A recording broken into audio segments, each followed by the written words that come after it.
नमस्कार, मैं जितेंद्र चतुर्वेदी। मतांतर में आप लोगों का स्वागत है। असम में क्या हो रहा है, ये सवाल हर तरफ उठ रहा है और लोग पूछ रहे हैं, जानना चाह रहे हैं कि दरअसल असम में हो क्या रहा है। राणा अयूब और रवीश कुमार जैसे लोगों ने तो बाकायदे एक मुहिम छेड़ रखी है।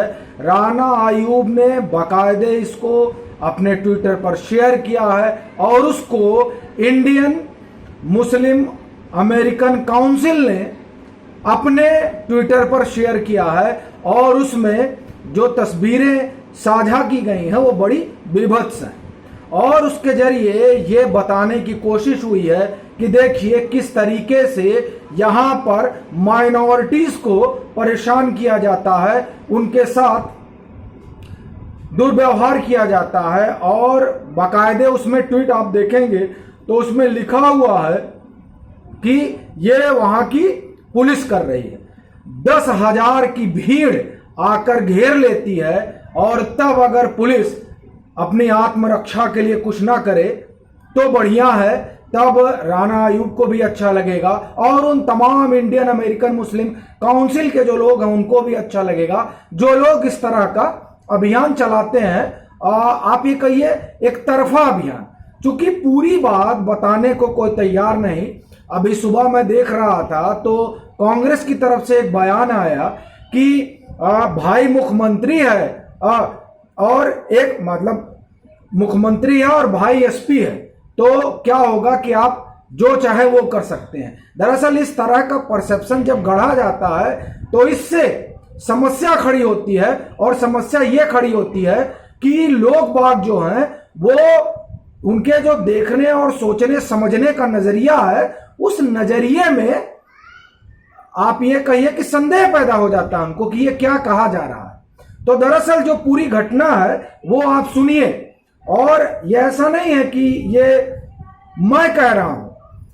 हेमंत बिस्वा शर्मा सरकार में अशोक सिंघला ये मंत्री हैं, इन्होंने कहा कि प्रशासन की ओर से, सुनिए इसको पूरा, प्रशासन की ओर से अतिक्रमण हटाने की कार्रवाई हजारों साल पुराने हिंदू मंदिर को सुरक्षित करने के लिए की गई थी, जहां अवैध रूप से कब्जा किया गया था।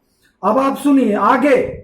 मुख्यमंत्री हेमंत बिस्वा शर्मा के नेतृत्व वाली सरकार गुरखुटी, सिपाझार, दरांग जिले के 5,000 साल पुराने विरासत हिंदू मंदिर की सुरक्षा के लिए प्रतिबद्ध है, ये उनका बयान है।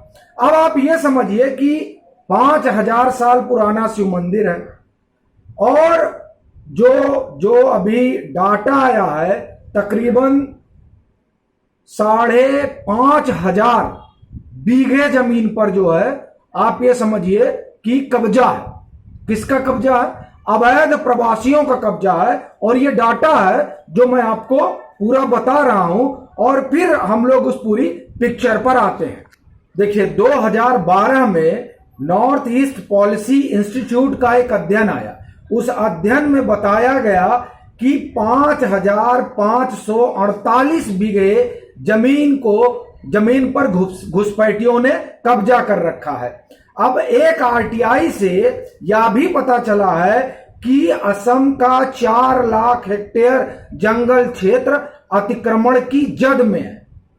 अब आप बताइए, जो कुल एरिया का 22% है। अब आप ये सोचिए कि ऐसी स्थिति में अतिक्रमण अगर हटाने का काम वहां की सरकार कर रही है तो किसी के पेट में दर्द क्यों हो रहा है, यह बड़ा सवाल है। मैं आपको सुनाता हूं कि ये सब जो वर्जन हुआ, आप सुनिए। मुख्यमंत्री हेमंत बिस्वा शर्मा ने कहा उस क्षेत्र में, मतलब जिस क्षेत्र की बात हो रही है, जिस हिंसा की बात हो रही है, वो कहते हैं उस क्षेत्र में 1983 से ही हत्याएं होती रही हैं, इसके लिए वो कुख्यात हैं। मैं मंदिर गया था, मैंने चारों तरफ अतिक्रमण देखा, आखिर वो लोग लाठी और हथियारों से लैस होकर कैसे आ गए? आप सिर्फ एक 30 सेकंड के वीडियो को आधार बनाकर असम सरकार को बदनाम नहीं कर सकते। उससे पहले और उसके बाद क्या हुआ ये देखना होगा। समय नजरिए से घटना को, समग्र नजरिए से घटना को देखिए।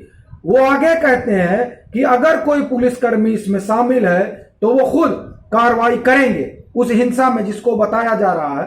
लेकिन साथ ही उन्होंने पूछा कि आखिर 27,000 एकड़ जमीन को 2 से 3,000 परिवार कैसे कब्जा कर सकते हैं। उन्होंने कहा कि गरीब लोग एक एक इंच जमीन के लिए मर रहे हैं और बाढ़ आने से उन्हें परेशानी हो रही है। अब आप बताइए, ये उन्होंने पूरा ब्यौरा दिया।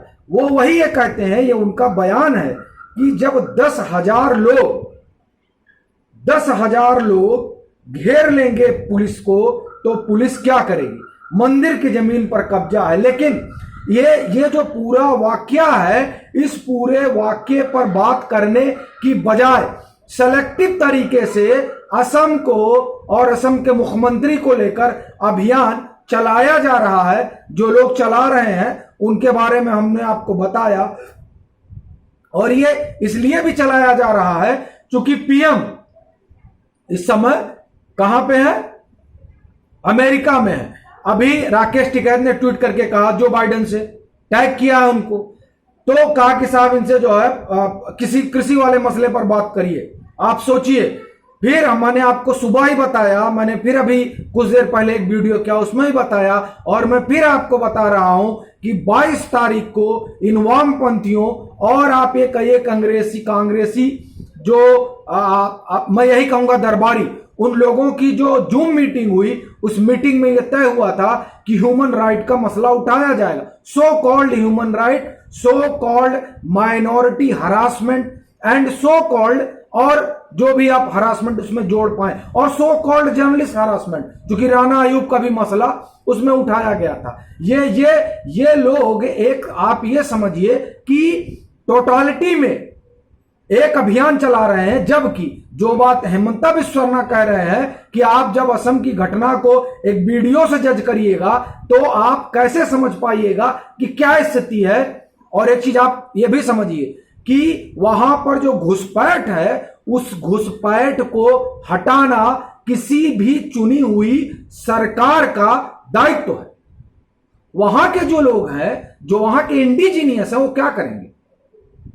सबसे बड़ा सवाल यही है। वोट बैंक की पॉलिटिक्स के लिए तब पीछे के सरकारों ने यहां पर लोगों को बसाया। कौन बसे हैं आप जानते हैं, एक बांग्लादेशी है, बड़ी आबादी है उनकी। आप ये देखिए कि ये रिसर्च रिपोर्ट जो वहां हुई, नॉर्थ ईस्ट पॉलिसी इंस्टीट्यूट बता रहा है कि 5,500 बीघे के आसपास जमीन पे कब्जा है। 22% जो वहां का जंगल है उस पर अतिक्रमण हो चुका है। और अगर सरकार उस अतिक्रमण को हटा रही है तो 10,000 लोग पुलिस को घेर लेते हैं, और अगर उस घेराव को तोड़ने के लिए पुलिस कोई काम करती है तो वो ट्वीट अमेरिका तक भेजा जाता है, उस पर चर्चा होती है। लेकिन उन मंदिरों पर और उन कब्जों पर चर्चा नहीं की जाती है जहां पर जबरिया कब्जा किया गया है। चलते हैं, फिर मिलेंगे एक नए मसले के साथ। तब तक के लिए राम राम।